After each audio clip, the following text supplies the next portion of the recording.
প্রথম রমজান যেহেতু আমি আমার ফ্রেন্ডদের সঙ্গে করছি, তো বাসায় করতে পারি নাই। তো আজকে আমি বাসায় ইফতার করতেছি। তো কী দিয়ে করতেছি আপনাদের সাথে শেয়ার করতেছি।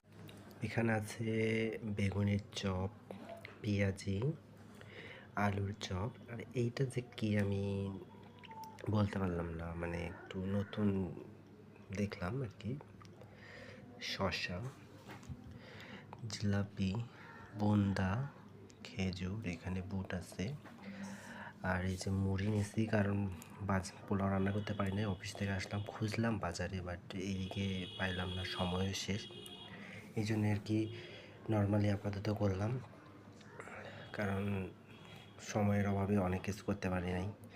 যদি সময় পাই নেক্সট ভিডিওতে অনেক কিছু দেখাবো। আপনারা কে কী দিয়ে করলেন, তো আপনারা সবাই কী দিয়ে ইফতার করলেন সেটা একটু অবশ্যই কমেন্ট করে জানাবেন।